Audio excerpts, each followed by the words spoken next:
वो साल था 1993, जब दोनों हाथों में हथकड़ी लगाए हुए लिखा था पोस्टर पे, जी हाँ, मैं हूं खलनायक। संजय दत्त के जीवन में दो चीज बहुत इंपॉर्टेंट था। पहला जिद और दूसरा सिगरेट। संजय दत्त 6 साल की उम्र में अपने माँ के सामने सिगरेट पीते थे, तो उनकी माँ ने उनको बहुत डांटा और मना भी किया। लेकिन संजय दत्त बहुत जिद्दी इंसान थे, इसलिए वो मना नहीं हुए और उन्होंने पूरी सिगरेट पी लिया। उसके बाद उनकी माँ जो नरगिस थी, उन्होंने संजय दत्त के पिता सुनील दत्त से इस सारे बातें को बताया उन्होंने। तो संजय दत्त के पिता बहुत परेशान थे इस चीज से, और उनको लगा कि चलो, उन्होंने संजय दत्त को बुलाया। उस समय संजय दत्त का उम्र 6 साल का था। तो संजय दत्त से उन्होंने कहा कि ये लो और सिगरेट पियो ये तुम। उनको लगा कि सिगरेट पिएगा, खांसेगा और उसके बाद सिगरेट को छोड़ देगा। लेकिन संजय दत्त ने उस सिगरेट को, पूरा सिगरेट उन्होंने पी लिया अपने पिता के सामने। उसके बाद सुनील दत्त साहब ने संजय दत्त को मारा भी और दिन भर उन्होंने धूप में खड़ा कर दिया। उसके बाद संजय दत्त के पिता सुनील दत्त बहुत परेशान थे संजय दत्त को लेकर, और संजय दत्त बहुत जिद्दी इंसान थे। तो ये कहानी नौजवानों को जानना चाहिए कि जो लड़के बुराई के रास्ते पर चल रहे हैं, उस बुराई से आप तो परेशान होंगे ही, आपके पीछे आपके फैमिली वाले भी परेशान हैं।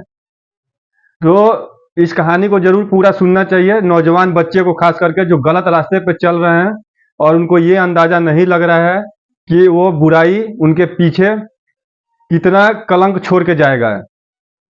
उसके बाद संजय दत्त के पिता सुनील दत्त सिगरेट पीते थे। वो सिगरेट पीने के बाद जो बचा हुआ टुकड़ा था, वो उसको अपने बेड के नीचे वो फेंक देते थे सुनील दत्त साहब। संजय दत्त उस समय नीचे जाकर और उस फेंके हुए सिगरेट के टुकड़े को जलाकर पीते थे। एक दिन नीचे से धुआं आ रहा था, तो सुनील दत्त साहब ने नीचे देखा कि संजय दत्त नीचे छिप के और सिगरेट पी रहे हैं। उस समय संजय दत्त का उम्र वही 6 साल के आसपास होगा। सुनील दत्त साहब को बहुत चिंता हो गया संजय दत्त के लाइफ को लेकर, तो उन्होंने ठाना कि संजय दत्त को अब बोर्डिंग स्कूल भेजना पड़ेगा। संजय दत्त को बोर्डिंग स्कूल भेजा गया, जहां संजय दत्त को बड़ी कार्रवाई से पढ़ाया गया और रखा गया। लेकिन फ्रेंड सर्कल में संजय दत्त वहां पूरे तरीके से बिगड़ चुके थे। ध्यान रखिएगा, संजय दत्त फ्रेंड सर्कल में अपने दोस्तों के कारण पूरे तरह से बिगड़ चुके थे, और 18 साल की उम्र में ऐसा कोई नशा नहीं था जो संजय दत्त साहब ने नहीं किया हो। सुनील दत्त साहब कभी नहीं चाहते थे कि उनका बेटा संजय दत्त कभी भी फिल्म इंडस्ट्री में काम करे, पिक्चर में कभी काम करे। लेकिन संजय दत्त के जो भी फ्रेंड सर्कल, जो भी दोस्त हैं, वो संजय दत्त को चढ़ा देते थे कि तुम हीरो लायक हो, हीरो बन सकते हो, फिल्म इंडस्ट्री में काम करो, तुम्हारे पिताजी फिल्म इंडस्ट्री से जुड़े हुए हैं। तो संजय दत्त ने, जब उनका पूरा कॉलेज लाइफ पूरा हुआ, तो वो अपने माँ से इस बात को रखे कि माँ, मुझे फिल्म इंडस्ट्री में काम करना है। तो उनकी माँ ने उनको एक्टिंग के लिए भेज दिया, सीखने के लिए। और उस समय संजय दत्त का पहला पिक्चर आने वाला था रॉकी, जिसके डायरेक्टर खुद उनके पिता सुनील दत्त साहब थे। लेकिन उस रॉकी पिक्चर के दौरान संजय दत्त की जो माँ नरगिस थी, वो कैंसर की शिकार हो गई, उनको कैंसर हो गया था। तो पिता सुनील दत्त साहब और संजय दत्त की माँ, ये दोनों आदमी हॉस्पिटल में रहते थे। संजय दत्त को फुल्ली टाइम मिल जाता था नशा करने के लिए घर में। संजय दत्त छिप के, ऐसा कोई नशा नहीं था जो उन्होंने नहीं किया था। अफीम, चरस, वो सब नशा करते थे। उसके बाद पिक्चर का जब शूटिंग चल रहा था, नरगिस इनका संजय दत्त का जब पिक्चर का शूटिंग चल रहा था रॉकी का, तो संजय दत्त कभी कभी नशे में तो इतना चूर रहते थे कि 2 दिन तक उनको होश ही नहीं रहता था। संजय दत्त को लेकर उनके पिता बहुत चिंतित थे, बहुत दुखी थे, क्योंकि लड़का, उनको लगा कि लड़का भाग से निकल चुका है।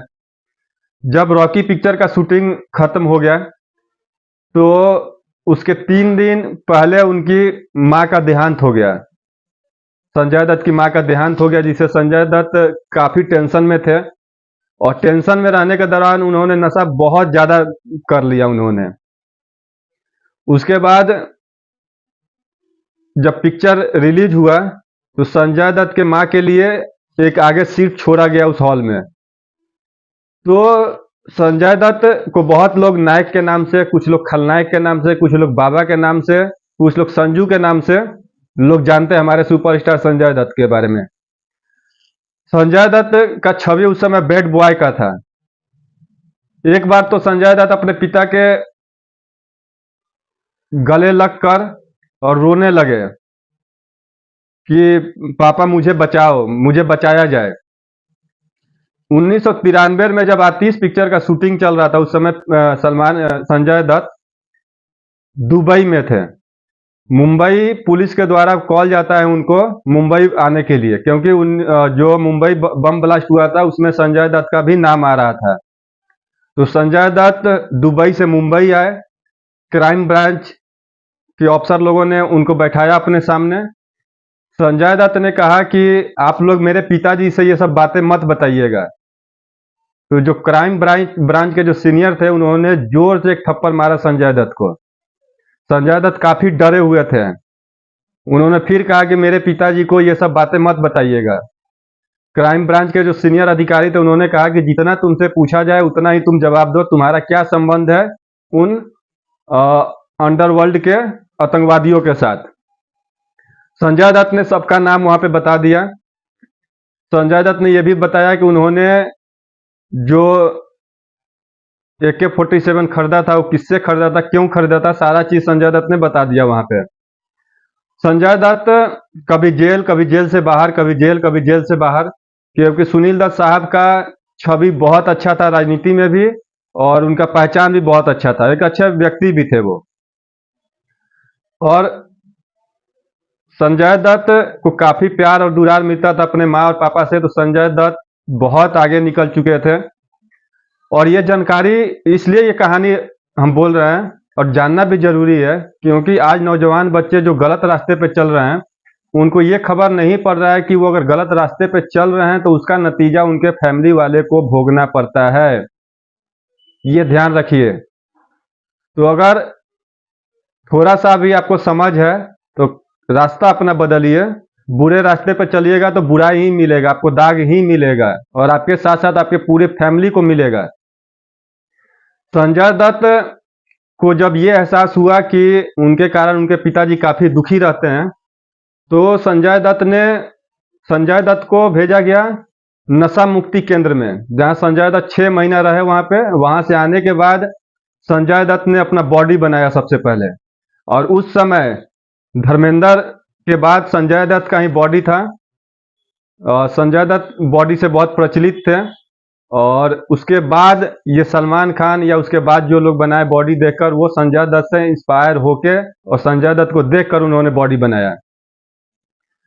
फिर संजय दत्त ने बहुत अच्छे अच्छे फिल्म बनाया, उन्होंने मुन्ना भाई बनाया, गांधी जी के ऊपर बनाया गांधीगिरी, उन्होंने अच्छा अच्छा पिक्चर बनाया। और आज संजय दत्त 65 साल के हो गए हैं, और बैड बॉय से अब गुड बॉय वाले रास्ते पे वो चल चुके हैं। तो अगर आप बुराई पे चल रहे हैं तो समय देने से अच्छा है कि आप अच्छाई का रास्ता चुनिए, जिससे कि आप भी खुश रहिए, आपका फैमिली भी खुश रहे। और ये कहानी हम लोग को बहुत कुछ सिखाता है। हम सभी के सुपरस्टार है संजय दत्त। और कभी भी अगर आप बुराई के रास्ते पर चल रहे हैं तो फ्रेंड सर्कल के कारण ही आप चल सकते हैं। आपकी दोस्ती कैसे है ये आपको पहचानना जरूरी है कि आपके दोस्त कैसे हैं। चलिए इस कहानी को आगे शेयर कीजिए। धन्यवाद।